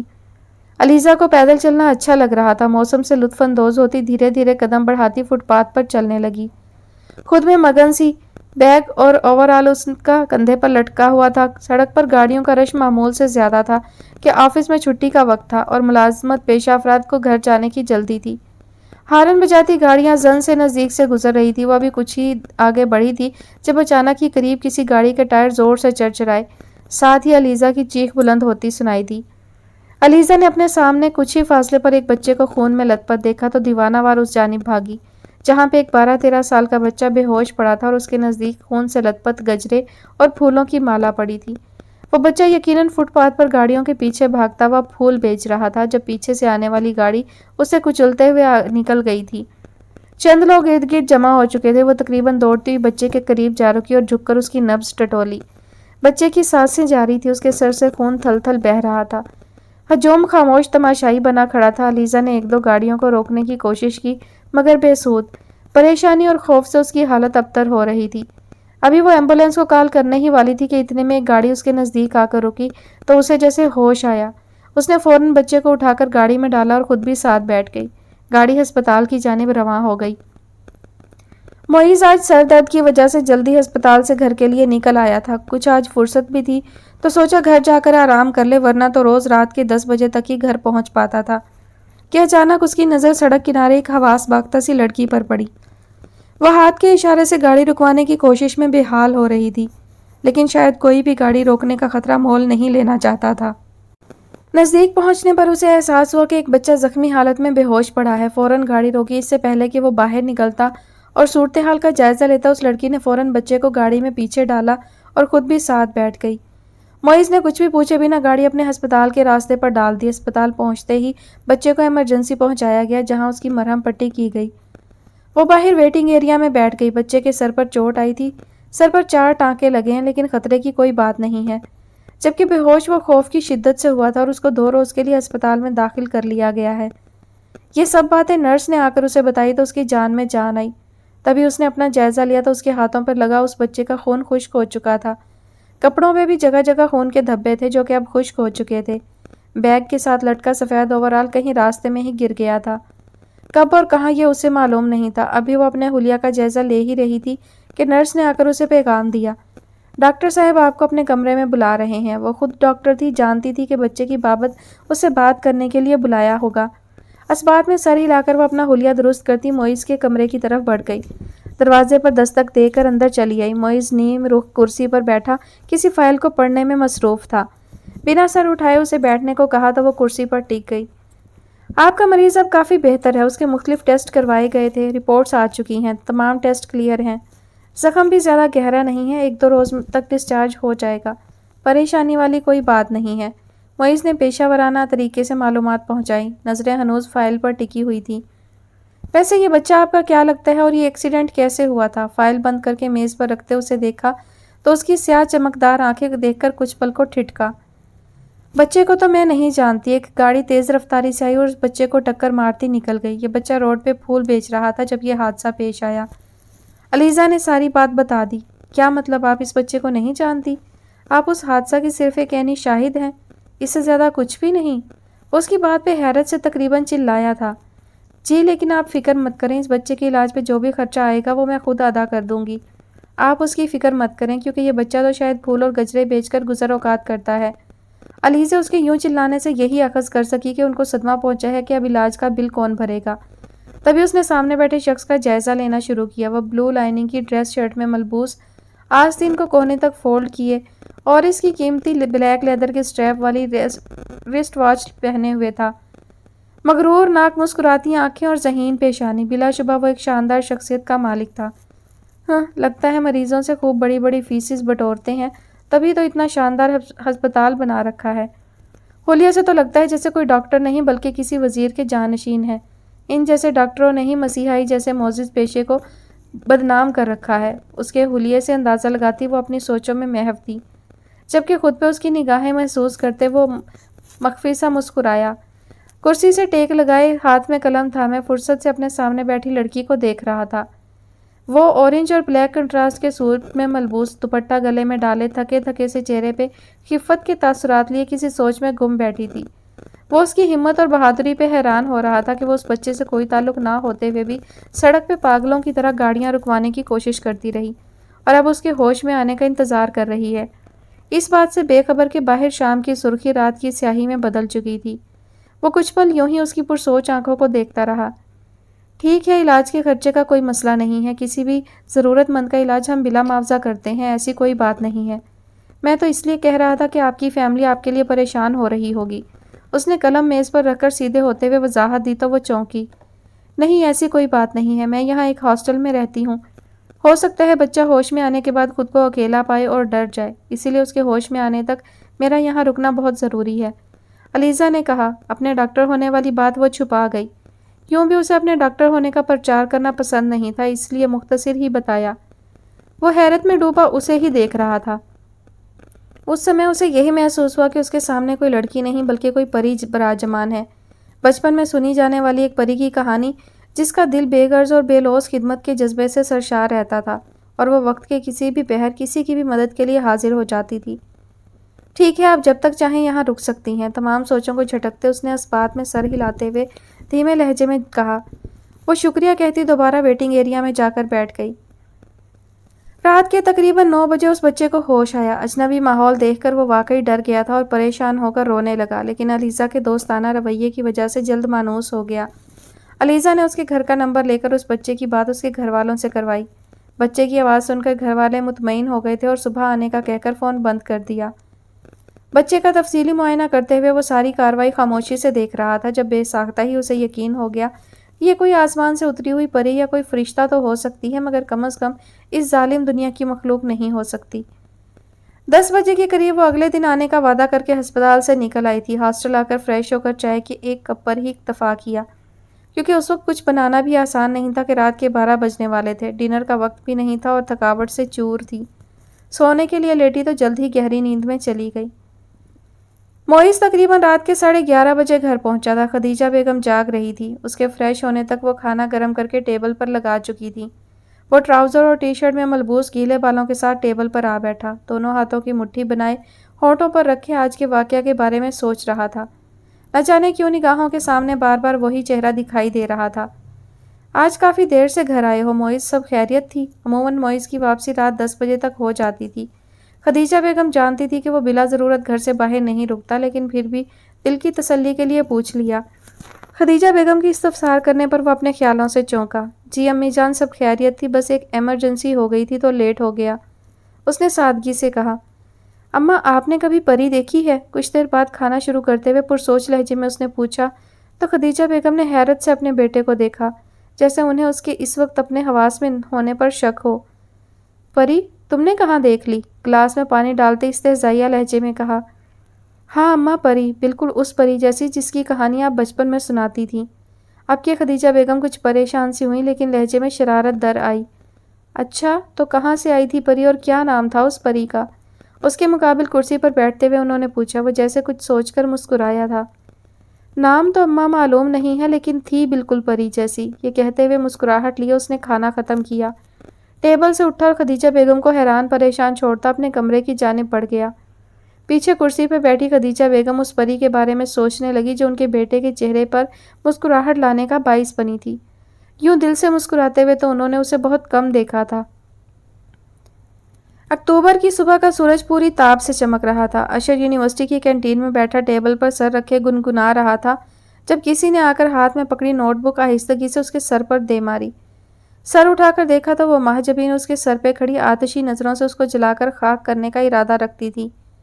آہ بے وفا لڑکی، آج شکل دکھا رہی ہو، کل کیوں نہیں آئی؟ اتنا ویٹ کیا، اشر نے لہجے میں بے چارگی لیے کہا۔ او ریئلی اشر، کیا تمہیں میرے ہونے یا نہ ہونے سے فرق پڑتا ہے؟ لہجے میں خفگی لیے صنف نازک نے جوابی وار کیا۔ ارے یہ کیا بات ہوئی، ایسے کیوں کہہ رہی ہو؟ کیا تم نہیں جانتی کہ ہم ایک دوسرے کے لیے کیا ہیں؟ اشر نے اس کے ہاتھ تھامنے کی کوشش کی، لیکن ایک جھٹکے سے اس نے ہاتھ کھینچ لیا۔ یہ بات میں جانتی ہوں، لیکن تم کیوں نہیں سمجھ رہے مسٹر اشر احمد؟ ردا نے ایک ایک لفظ چبا کر کہا۔ تو سمجھاؤ نا میری جان، کیا سمجھانا چاہتی ہو؟ کوہنی میز پر رکھے ہاتھوں کے پیالے میں چہرہ ٹکائے لہجے میں بے چارگی لیے وہ اسے ہی دیکھ رہا تھا۔ اشر، تم کچھ دیر کے لیے سیریس نہیں ہو سکتے؟ اب کی بار ردا کے لہجے میں خفگی در آئی۔ ایک تمہارے لیے ہی تو سیریس ہوا ہوں جناب، اس نے جذب سے کہا۔ مجھے تو لگتا ہے تم ابھی بھی سیریس نہیں ہو۔ وہ روحانسی سی ہو گئی، اس بار وہ بوکھلا سا گیا۔ ردا تو کبھی کسی بات پر پریشان نہیں ہوتی تھی، وہ تو بات منوانا اور حکم دینا جانتی تھی، اور اکثر حکم ہی دیتی تھی۔ اب آخر ایسا کیا ہوا ہے؟ کیا بات ہے ردا، کوئی مسئلہ ہے؟ اسی بوکھلاہٹ میں اس نے پوچھا۔ مما پاپا آج کل میری شادی کے بارے میں سوچ رہے ہیں۔ پاپا کے کسی دوست کے بیٹے کا پرپوزل آیا تھا۔ پاپا اس بارے میں سنجیدہ ہیں، لیکن مما کو میں نے انکار کا کہا ہے۔ ابھی تو میں نے منع کر دیا ہے اشر، لیکن کب تک؟ کیا تمہیں نہیں لگتا کہ تمہیں اب اپنے گھر بات کر لینی چاہیے؟ دیکھو اشر، معیز بھائی ہمارے بارے میں جانتے ہیں، وہ تمہارے کیس میں تمہیں ضرور سپورٹ کریں گے۔ میں نے حسان سے تمہارے بارے میں ذکر کیا تھا، انہوں نے کہا ہے کہ جیسا میں چاہوں گی ویسا ہی ہوگا۔ کچھ توقف کے بعد ردا نے کہا۔ وہ پرسوچ نظروں سے اسے ہی دیکھ رہا تھا، صرف اتنا ہی کہہ پایا۔ ذہن کہیں اور ہی الجھا ہوا تھا۔ کیا تم آج بھی کچھ نہیں کہو گے؟ جبکہ میں آج کل بہت پریشان ہوں۔ کبھی کبھی مجھے لگتا ہے کہ محبت کی اس سفر میں تم مجھے کہیں راستے میں ہی چھوڑ دو گے اور میں کبھی منزل پر نہیں پہنچ پاؤں گی۔ ردا کے لہجے میں مایوسی اور فکر تھی۔ جس دن ایسا ہوا نا ردا، تو سمجھ جانا کہ اشر مر گیا ہے۔ اس کے لہجے کی سنجیدگی سے ردا کانپ کر رہ گئی تھی۔ ایسا تو اس نے کبھی نہیں چاہا تھا۔ لیکن میری جان فکر مت کرو، اتنی آسانی سے تمہاری جان نہیں چھوڑوں گا۔ میں جلد ہی امی جان سے بات کروں گا۔ ریلیکس۔ اس نے اپنے لہجے میں ازلی بشاشت لاتے ہوئے کہا کہ وہ ردا کو پریشان نہیں دیکھ سکتا تھا۔ اس کو تو صرف مسکرانا تھا، لیکن ردا کی بات سے خود پریشان ہو گیا تھا۔ کچھ کھاؤ گی؟ اس نے پوچھا تو ردا نے مسکرا کر اس بات میں سر ہلا دیا۔ وہ کھانے کا آرڈر دینے لگا۔ ردا اور اشر ایک ہی یونیورسٹی اور ایک ہی کلاس کے اسٹوڈنٹ تھے۔ فرسٹ سیمسٹر سے دونوں اچھے دوست بن گئے تھے، لیکن پتہ ہی نہ چلا کب دوستی کا رشتہ محبت کے رشتے میں بدل گیا۔ محبت کی ایک ہی تو خامی ہے کہ اپنے جذبے کی لو دیتی حدت سے صنف مخالف کو دہکا کر رکھ دیتی ہے، پھر چاہے جتنے مرضی بند باندھ لو آشکار ہو ہی جاتی ہے۔ ایسا ہی ان دونوں کے ساتھ ہوا تھا۔ اشر اور ردا کا تعلق ان خاندانوں سے تھا جہاں زندگی کے فیصلوں میں بچوں کی رائے لینا ضروری سمجھا جاتا تھا، لیکن وہ یہ بھی جانتے تھے کہ انہیں اپنے والدین کی امیدوں پہ پورے اترتے ہوئے ان کے ان تمام خوابوں کو سچ کرنا ہے جو ان کے والدین نے ان کے حوالے سے دیکھ رکھے تھے۔ اس لیے اپنی خواہش کو بھی دل میں ہی دبائے بیٹھے تھے، لیکن اب مزید دیر کسی بڑے نقصان کا پیش خیمہ ثابت ہو سکتی تھی۔ یہی سوچ اشر کو ایک فیصلے پر لے آئی تھی۔ علیزہ اپنی ڈیوٹی دینے کے بعد 2 بجے ہاسپٹل سے نکل پڑی تھی۔ تقریباً آدھے گھنٹے بعد وہ اس عالیشان ہسپتال کی پارکنگ میں کھڑی تھی۔ وہ وعدہ ایفا کرنے والوں میں سے تھی۔ جب وعدہ کرتی تو اس کو نبھانے کی ہر ممکن کوشش کرتی۔ یہ عادت اس نے اپنی ماں سے لی تھی۔ آج اس نے اکبر کے لیے پھولوں کا گلدستہ بھی ساتھ لیا تھا۔ اس بچے کا نام اکبر تھا، یہ بات اسے کل معلوم ہوئی تھی۔ بلیک پجامہ کے ساتھ پرنٹڈ لمبی قمیض پہنے، گلے میں دوپٹہ اس طرح سے اوڑھے کہ دونوں پلو گردن سے ڈال کر فرنٹ پر جھول رہے تھے۔ فرنٹ کے چند بالوں کو کیچر میں جکڑ رکھا تھا، باقی کے لمبے بال اس کی پشت پر جھول رہے تھے۔ نفیس سے سینڈل پہنے، بیگ شولڈر پر ٹکائے، شائستگی سے چلتی کمرے میں داخل ہوئی جہاں اکبر کے والدین پہلے سے موجود تھے۔ ان کو سلام کرتی بیگ کرسی پر رکھتے وہ اکبر کی جانب بڑھی جو اسے دیکھ کر بہت خوش ہوا تھا۔ کیسے ہو چیمپئن؟ اب چوٹ کیسی ہے؟ اس کے قریب بیٹھی اور پھول اس کی طرف بڑھاتے ہوئے پوچھا۔ اب ٹھیک ہوں، خوشی کے تاثرات لیے اس نے گلدستہ تھامتے ہوئے کہا۔ اپنے لیے خوبصورت پھول دیکھ کر وہ بیک وقت خوش اور حیران ہوا تھا۔ اچھی کیئر اور بروقت علاج سے اکبر ایک دن میں ہی کافی بہتر لگ رہا تھا۔ وہ اکبر کے سامنے بیڈ پر بیٹھی ادھر ادھر کی باتوں میں مصروف تھی، جبھی معیز نرس کے ہمراہ دستک دے کر کمرے میں داخل ہوا۔ علیزہ کو دیکھتے اس کی آنکھوں میں خوشگوار حیرت در آئی۔ کل کی نسبت آج وہ کافی بہتر حلیے میں تھی۔ آج اس نے گلاسز لگا رکھے تھے جو شاید تب ہی استعمال ہوتے تھے جب سر پہ یا آنکھوں پہ کوئی بوجھ محسوس ہو۔ اس نے آج غور کیا تھا، اس کے بال بہت لمبے اور خوبصورت ہیں۔ علیزہ نے اس کو دیکھا تو اٹھ کھڑی ہوئی اور سلام کیا۔ جواب دے کر وہ اکبر کا معائنہ کرنے لگا۔ فائل پہ وہ کچھ چیزوں کا اضافہ کر کے نرس کو سمجھا رہا تھا جب اس پری کی آواز اس کے کانوں سے ٹکرائی۔ ڈاکٹر صاحب، اکبر کو ڈسچارج کب تک کیا جائے گا؟ معیز نے فائل پر جھکا سر اٹھا کر کچھ پل اس کی چشمہ لگی سیاہ آنکھوں میں جھانکنے کی کوشش کی۔ نہ جانے کیوں ان سیاہ آنکھوں میں اسے ایک عجیب سی کشش محسوس ہوتی تھی۔ اکبر کافی بہتر ہے، کل دوپہر تک وہ گھر جا سکتا، لیکن 4 روز بعد آ کر ایک بار پھر اپنا زخم چیک کروانا ہوگا اور باقی 2-3 دن میڈیسن جاری رکھنا ہوگی، اس نے کہا۔ ٹھیک ہے، علیزہ نے پرسوچ لہجے میں کہا۔ معیز نے اسے نرم نگاہوں سے دیکھا اور دل میں کہا، اینک والی پری۔ بچپن میں دیکھے ایک ڈرامے کے کردار کے نام میں رد و بدل کر کے آج اسے ایک نئے نام سے نوازا، پھر خود ہی اپنی سوچ پر دل میں مسکراتا اجازت لیتا باہر نکل آیا۔ اس کا پیشہ ایسا تھا کہ وہ کسی سے زیادہ فری ہو کر اس کی ذاتیات میں دخل انداز نہیں ہو سکتا تھا۔ اپنے کمرے میں آ کر بھی وہ اینک والی پری کے متعلق سوچ کر مسکراتا رہا۔ دوسری طرف اس نے معیز کے جانے کے بعد ایک سفید لفافہ اکبر کی جانب بڑھایا جس کو اکبر اور اس کے گھر والوں نے تھوڑی سی ہچکچاہٹ کے بعد قبول کر لیا اور بدلے میں اس کو ڈھیر ساری دعائیں دے ڈالیں۔ وہ کچھ دیر مزید وہاں رکی، مکمل چیک اپ کی تلقین کرتے اجازت لے کر ہسپتال کے کاؤنٹر پر آئی اور بل کی بابت دریافت کیا تو اسے یہ جان کر خوشی ہوئی تھی کہ اکبر کا سارا علاج بما ادویات مفت کیا گیا ہے۔ خوشی سے سرشار ہاسپٹل کی جانب گامزن ہو گئی، اس بات سے بے خبر کہ پرکار کی مدد سے بنایا جانے والے دائرے میں پینسل وہیں آ کر رکتی ہے جہاں سے دائرہ شروع کیا گیا تھا، اور انسان بھی پرکار میں لگی اسی پینسل کی مانند ہے۔ وقت کا کام ہوتا ہے گزرنا، وہ اپنے خاص مدار میں دھیرے دھیرے آگے بڑھ رہا تھا، لیکن اسی وقت کا پہیہ ہر سال کی طرح کسی کے زخموں کو ادھیڑنے کے لیے ایک بار پھر سے گھوم کر آن وارد ہوا تھا۔ کراچی کے اس اپارٹمنٹ میں 25 اکتوبر کی اس نیم سرد اور ظالم رات نے آج بھی رابیل نور کی آنکھوں سے نیند چھین لی تھی۔ رات کے 12 بجے وہ چاہتے ہوئے بھی سو نہیں سکتی تھی۔ آدھی دنیا سو چکی تھی، مگر آج رات ان کو جاگنا تھا، ایک وعدہ ایفا کرنے کے لیے۔ زندگی میں کیے گئے کچھ فیصلوں کے نتائج انسان کو تعمر بھگتنے پڑتے ہیں۔ ایسا ہی ایک فیصلہ 25 سال پہلے انہوں نے کیا تھا، اور آج 25 سال بعد بھی وہ اس فیصلے کی عمر قید سے باہر نکل نہیں پائی تھی۔ آدھی رات کو کمرے کی سنسناتی خاموشی میں سی ڈی پلیئر سے گونجتی مدھم سی نصرت فتح علی خان کی آواز گویا ان کی اذیت کی ترجمانی کر رہی تھی۔ اے کاش تجھے ایسا ایک زخم جدائی دوں، جب ٹیس کوئی چمکے میں تجھ کو دکھائی دوں۔ اے کاش تجھے ایسا ایک زخم جدائی دوں۔ نیم اندھیرا ویران کمرے میں لیمپ کی مدھم پیلی روشنی پھیلی ہوئی تھی۔ میز کے وسط میں کیک رکھا ہوا تھا اور اس پر موم بتیاں روشن تھیں۔ ماتم زدہ کمرے میں کسی جشن کا سا سما تھا۔ کمرے کی ایک جانب راکنگ چیئر پر جھولتی وہ ماضی کے کسی خوابناک خیال میں گم تھی۔ منظر بدل رہا تھا۔ وہ سنگھار میز کے سامنے کھڑی تھی، سرخ اور گولڈن امتزاج کی خوبصورت کامدار ساڑی میں ملبوس ان کی گوری رنگت دمک رہی تھی، جبھی کوئی دھیمے قدموں سے چلتے ہوئے ان کی پشت پر آ کھڑا ہوا تھا۔ اپنائیت سے انہیں خود کے قریب کرتے، ان کے کندھے پر ٹھوڑی ٹکاتے ہوئے شیشے میں نظر آتے اس کے عکس پر مسکراتی نظریں جمائے کہا، ہیپی ویڈنگ اینیورسری میری جان۔ آئینے میں اس کا عکس واضح ہوا، ڈریس پینٹ کے ساتھ گرے شرٹ میں ملبوس خوشبوئیں لٹاتا وجود ان کی زندگی تھا۔ رابیل کے لبوں پہ رومان پرور مسکراہٹ ابھری اور نگاہیں جھکیں۔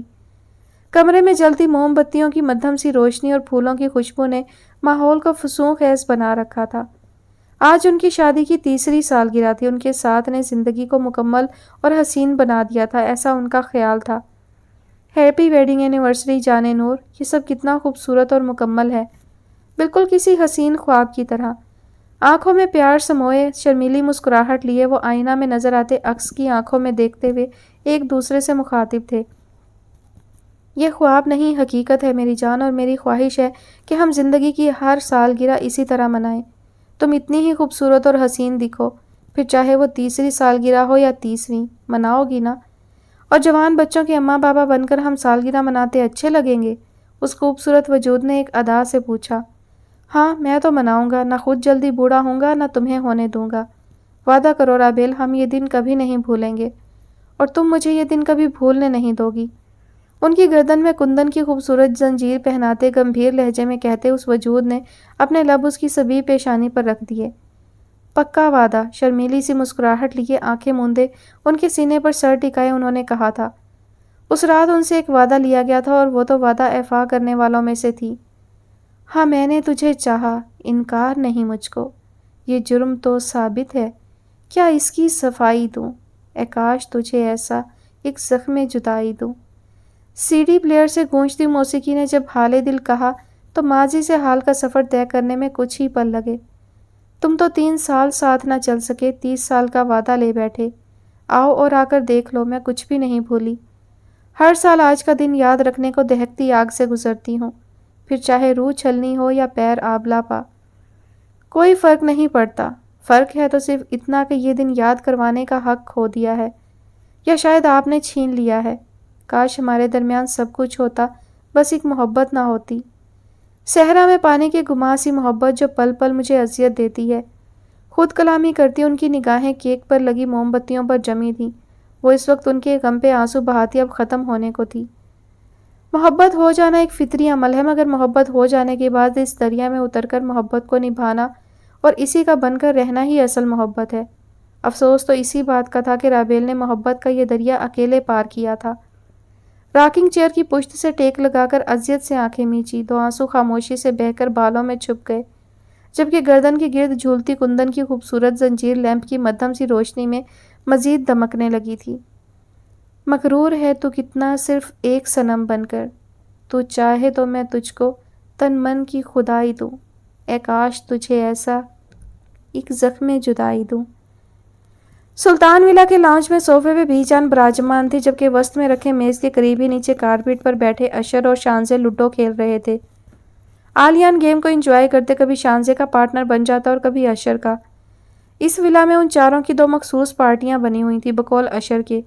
اشر اور آلیان کا تعلق سلطان ولا کی اپوزیشن جماعت سے ہے، جنہیں اپنی بات منوانے کے لیے خوب ہنگامہ آرائی کا مظاہرہ کرنا پڑتا ہے، جبکہ معیز اور شانزے پہلے روز سے ہی حکومت کا حصہ بنے غریب رعایا پہ حکومت کے مزے لوٹ رہے ہیں۔ اس سارے شور ہنگامہ سے بے نیاز وجاہت احمد اپنے کمرے میں تھے۔ کورٹ سے آنے کے بعد ان کا زیادہ وقت اپنی اسٹڈی میں یا اپنے کمرے میں ہی گزرتا تھا۔ وہ زیادہ تر تلخ، خاموش اور بیزار ہی رہتے تھے۔ پہل شجاعت احمد کے ساتھ ان کی کافی دوستی تھی، لیکن وقت کے ساتھ ساتھ اس میں کمی ہوتی گئی۔ اب وجاہت احمد کا زیادہ وقت گھر پہ، جبکہ شجاعت احمد کا گھر سے باہر ہی گزرنے لگا تھا۔ گھر کے تمام معاملات اور فیصلوں کا اختیار بی جان کے بعد حشمت احمد کے ہاتھ میں تھا۔ کچن سے اٹھتی خوشبو بتا رہی تھی کہ خواتین رات کے کھانے کی تیاری میں مصروف ہیں۔ ارے یہ کوئی وقت ہے اس کھیل کا، بند کرو اسے، کیا ادھم مچا رکھا ہے، لگتا ہے کہ اس گھر میں چھوٹے چھوٹے بچے رہتے ہیں۔ بی جان ٹی وی پہ کرنٹ افیئر کا کوئی پروگرام دیکھ رہی تھی، مسلسل شور کی آواز سے ڈسٹرب ہوئی تو بے اختیار ان تینوں کو ڈانٹا۔ یہ ہے تو صحیح بی جان چھوٹی سی بچی اس گھر میں، دیکھنا ابھی روتی روتی جائے گی نا امی جان کے پاس۔ اشر نے منہ چڑھا کر اپنی باری چلتے ہوئے کہا اور چھوٹی سی بچی پہ خاص طور پہ زور دے کر بولا، جبکہ وہ خشمگی نظروں سے اسے گھور رہی تھی۔ اور یہ گئی مس شانزے کی گوٹ۔ آلیان کے ہاتھ پہ ہاتھ مارتے وہ تقریباً چلایا تھا۔ وہ اس کی چلی چال پہ حق دک رہ گئی تھی کہ اپنی ہار واضح دکھائی دینے لگی تھی۔ شانزے امی جان کچن میں ہے، لہجے میں شرارت لیے ہوئے یہ آلیان تھا۔ آلیان کے بچے آ لینے دو معیز بھائی کو، وہ روحانسی ہونے کو تھی۔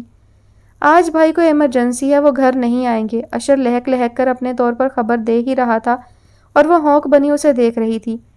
اسی وقت معیز اور ڈاکٹر حشمت احمد گھر میں داخل ہوئے۔ کون نہیں آ رہا؟ معیز نے سلامتی بھیجنے کے بعد عام سا انداز لیے پوچھا۔ نیچے بیٹھے اشر نے آنکھیں میچی، بے اختیار زبان دانتوں تلے دبائی۔ حشمت صاحب نے خوشگوار لہجے میں سلامتی بھیجی۔ شانزے بابا کہتی دوڑ کر ان سے لپٹ گئی۔ شانزے میں تو ان کی جان بستی تھی، کچھ پل اسے سینے سے لگائے رکھا، اس کی پیشانی پر بوسہ دیا اور بی جان کا حال معلوم کرتے وہ فریش ہونے چلے گئے۔ لوڈو کی گیم میں معیز اب شانزے کو جبکہ آلیان اشر کو سپورٹ کر رہا تھا، لیکن نتیجہ وہی نکلا، شانزے ہار گئی اور چیٹنگ کی رٹ لگاتے صوفے پر آ بیٹھی۔ سب کے دبے دبے سے کہے بلند ہوئے۔ اس سے پہلے کہ شانزے کی آنکھیں لبالب بھرتی، خدیجہ بیگم کھانا لگنے کا اندیا لیے چلی آئیں۔ کچھ لمحوں بعد سب ہنسی دباتے ڈائننگ ایریا میں چلے آئے۔ کھانا خاموشی سے کھایا جا رہا تھا۔ اس خاموشی کو شجاعت احمد کی روبدار آواز نے توڑا۔ آج وہ خلاف معمول گھر پر تھے۔ بی جان ہفتہ کو میری فلائٹ ہے، بزنس کے کام سے میں 3 ہفتوں کے لیے مڈل ایسٹ جا رہا ہوں، 1-2 ڈیلز فائنل کرنی ہے۔ اچھا ٹھیک ہے، رافعہ بھی ساتھ جا رہی ہے؟ بی جان نے استفہامیہ لہجہ لیے پوچھا۔ بی جان کے اندازے تخاطب پہ باقی افراد چونکے مگر خاموشی سے کھانا جاری رکھا۔ نہیں بی جان، یہ وہاں جا کر کیا کرے گی؟ تنفر بھرے لہجے سے کہا تو وہ بولی، دیکھ شجاعت، پاکستان میں تو کہیں جاتا تھا تو کبھی نہیں کہا، لیکن اب یہ تیرے ساتھ جائے گی، یہ تیری ذمہ داری ہے، تو اس کی بھی ٹکٹ کروا لے۔ بی جان نے اپنی بہو کا احساس کرتے ہوئے بیٹے کو اس کی ذمہ داری یاد کروانا چاہی۔ گھر میں سب جانتے تھے کہ شجاعت احمد نے 18 سال قبل یہ شادی صرف بی جان کی اصرار پہ کی تھی۔ جو ان کی چاہت تھی اس کو وہ کبھی حاصل نہیں کر سکے تھے۔ بی جان کی ضد پہ انہوں نے ان کی یتیم بھانجی کو اپنا نام تو دے دیا مگر کبھی بیوی کا درجہ نہیں دے سکے۔ سلطان ولا میں وہ صرف اماں کی بہو کی حیثیت سے رہتی تھی۔ ان کے متعلق بات کرتے ہوئے ان کے لہجے میں حقارت اور بیزاری کا عنصر ہمیشہ واضح ہوتا تھا۔ پہل وہ اپنی تضحیک پہ دل مسوس کر رہ جاتی، پھر آہستہ آہستہ انہوں نے خود کو گھر اور بچوں میں مصروف کر لیا۔ اب تو معیز بھی ان کی اس ناقدری پہ کڑتا تھا اور اکثر ان سے جھگڑتا تھا کہ کیوں وہ سب کچھ خاموشی سے سہتی ہیں، جبکہ وہ ہنس کر ٹال دیتی۔ انہیں ایک چھت میسر تھی، ان کے لیے یہی کافی تھا۔ بی جان میں اسے ساتھ لے کر نہیں جا سکتا، تضحیک آمیز لہجے میں کہا۔ سادہ سے گھریلو حلیے میں بیٹھی رافعہ آج بھی اپنی بے قدری پر آنسو پی کر رہ گئی۔ اس سے پہلے وہ کچھ اور کہتے حشمت صاحب کی آواز گونجی، شجاعت بس، بی جان نے جب ایک بار کہہ دیا ہے کہ رافعہ ساتھ جائے گی تو ساتھ جائے گی، یہ بی جان کا حکم بھی ہے اور میرا فیصلہ بھی۔ تم نے ساری زندگی اپنی ہی منمانی کی ہے، گھر کو ہمیشہ سرائے سمجھا ہے، اب مزید اس گھر میں ایسا کچھ نہیں ہوگا۔ یہ مت سمجھنا کہ مجھے کچھ معلوم نہیں ہے تم کیا کرتے پھر رہے ہو، لیکن اتنا یاد رکھنا میں کبھی بھی کسی بھی غلط فیصلے اور غلط فعل میں تمہارا ساتھ نہیں دوں گا۔ معاملے کی سنگینی کو بھانپتے ہوئے انہوں نے دھمکیاں آمیز لہجے میں کہتے گویا دو ٹوک الفاظ میں بات ختم کی۔ اس سب کے دوران وجاہت احمد کے چہرے کے تاثرات ایسے تھے جیسے انہیں کسی کے ہونے یا نہ ہونے سے فرق نہیں پڑتا، جبکہ باقی افراد سر جھکائے خاموشی سے کھانا کھا رہے تھے، انداز البتہ سست تھے۔ شجاعت احمد بی جان کو تو انکار کر سکتا تھا، لیکن حشمت صاحب کے فیصلے سے گھر کا کوئی فرد انکار نہیں کر سکتا تھا۔ ناچار خاموشی اختیار کرنی پڑی، جس کا مطلب تھا کہ ہفتہ کو رافعہ اور شجاعت اپنی زندگی کا پہلا سفر ساتھ کریں گے۔ ملک ہاؤس کے آنگن میں آج صبح کچھ زیادہ روشن اور چمکدار اتری تھی۔ وجہ حسان کا آج جوائننگ کا پہلا دن تھا۔ ASP کے عہدے پہ اس کی تعیناتی ہوئی تھی۔ صبح جلدی ناشتہ کر کے دعائیں لیتا وہ اپنی منزل کی جانب روانہ ہوا تھا۔ ریدا آج گھر پہ ہی تھی اور خوش تھی۔ اس نے آج اس کی خوشی کو سیلیبریٹ کرنے کا پروگرام بنایا۔ علیزہ کو بھی دعوت دی جا چکی تھی۔ وہ ہاسپٹل سے واپسی پہ حسان کی پسند کا چاکلیٹ کیریمل کیک لے کر ملک ہاؤس چلی آئی۔ ریدا سے باتیں کرتے اور ڈنر کی تیاری کرتے وقت گزرنے کا اندازہ ہی نہ ہو سکا۔ شام کو جب وہ گھر آیا اپنے لیے سرپرائز پارٹی دیکھ کر خوش اور حیران ہوا۔ علیزہ اسے وردی میں دیکھ کر سراہے بغیر نہ رہ سکی۔ اچھے لگ رہے ہو پارٹنر، یہ وردی تم پہ خوب جچی ہے۔ تھینکس میم کہتے حسان کارنج بجا لایا۔ کھانے سے فارغ ہو کر ریدا اور نگار برتن سمیٹنے لگی جبکہ وہ دونوں لان میں چلے آئے۔ آسمان پہ پورا چاند اپنی آب و تاب سے چمک رہا تھا اور اس کی ٹھنڈی روشنی کا عکس ان کے چہروں پہ پڑ رہا تھا۔ اب کیا ارادے ہیں؟ لان میں ٹہلتے ہوئے وہ آگے بڑھ رہے تھے۔ اب تو اپنا فرض ادا کرنا ہے، اس وردی کی لاج رکھنی ہے۔ جب بھی میرے ملک کو میری ضرورت ہوگی میرا سینہ حاضر ہے، اس عزم کے ساتھ کہ اپنے ملک کو نقصان پہنچانے والوں کو نہیں چھوڑوں گا، اس نے کہا۔ اس کے لہجے کی سچائی اور عزم کی پختگی پہ وہ کانپ سی گئی اور بولی، اتنی خوفناک باتیں مت کرو حسان، میری دعا ہے تم ہمیشہ ہر میدان میں کامیاب ٹھہرو۔ اس نے سچے دل سے دعا دی۔ آمین، اس نے آہستگی سے کہا۔ تم بتاؤ تمہاری ہاؤس جاب کیسی جا رہی ہے؟ نرمی سے کہتے وہ مسکرایا۔ اچھی جا رہی ہے۔ کتنا اچھا لگتا ہے نا حسان، کسی خواب کو شرمندہ تعبیر ہوتے دیکھنا، ایک عجیب سی سرشاری اترتی ہے روح میں۔ تمہیں یاد ہے تم اور ریدا جب بھی چھٹیوں میں کراچی آتے تھے تم ہمیشہ پولیس والے بنتے تھے اور ریدا چور؟ وہ بچپن کا ایک واقعہ دہرا رہی تھی۔ ہاں یاد ہے، اور تم ہمیشہ ڈاکٹر بنتی تھی اور مجھے ریدا پہ حیرت ہوتی تھی کیسے خوشی خوشی چور بن جاتی تھی، کہتی تھی میں تو اس دنیا کی سب سے بڑی ڈان ہوں۔ وہ بھی یاد کرتے ہوئے دھیما سا مسکرا دیا۔ ہاں، اور مجھے یہ بھی یاد ہے کہ تم کبھی بھی ریدا کو پکڑنے میں کامیاب نہیں ہوئے تھے۔ بے تحاشا ہنستے ہوئے نم آنکھوں سے اس نے اس کا مذاق اڑایا۔ اس بار وہ کھلکھلا کر ہنس دیا۔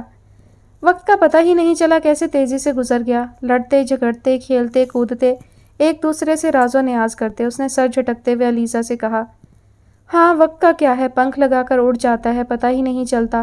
پیچھے مڑ کر دیکھو تو احساس ہوتا ہے کہ ایک جہاں چھوڑ آئے ہیں۔ وہاں آپ جا تو نہیں سکتے، بس دور کسی کنارے پر بیٹھ کر اس اچھے برے وقت کو صرف دیکھ سکتے ہیں۔ اس نے ایک سرد آہ بھری۔ پتہ ہے وقت کی خاص بات کیا ہوتی ہے؟ اچھا برا جیسا بھی ہو گزر جاتا ہے، اور اس گزرے وقت کی تمام اچھی اور بری باتیں صرف قیمتی یادیں بن کر رہ جاتی ہیں۔ ٹھہر ٹھہر کر کہتی وہ انتہائی سنجیدہ لہجے میں گویا ہوئی۔ اسی پل حسان نے نگاہوں کا رخ پھیر کر دیکھا۔ ہمہ وقت چمکنے والی ان سیاہ آنکھوں میں ڈھیروں اداسی اتر آئی تھی۔ اداس ہو، اپنے پاپا کو مس کر رہی ہو۔ وہ جانتا تھا کہ وہ کبھی کبھی اپنے اکیلے پن کو محسوس کرتے ہوئے غمگین ہو جاتی تھی۔ میں ہر اس رشتے کو مس کرتی ہوں حسان جس سے زندگی کے خوبصورت ہونے کا احساس ہوتا ہے۔ میں ایک خاندان کو، ایک فیملی کو مس کرتی ہوں۔ نفی میں سر ہلاتے اس نے کہا، کبھی کبھی میں سوچتی ہوں کہ اگر پاپا ہوتے تو شاید زندگی بہت مختلف اور مکمل ہوتی۔ وہ آج کچھ کنوتی ہو رہی تھی۔ ایسا اس کی زندگی میں بہت کم ہوتا تھا۔ تب ہو سکتا ہم دوست نہ ہوتے، آج جو رشتے تمہارے پاس ہیں وہ نہ ہوتے۔ زندگی کا ایک رخ یہ بھی تو ہے، اس کو بھی تو سوچو۔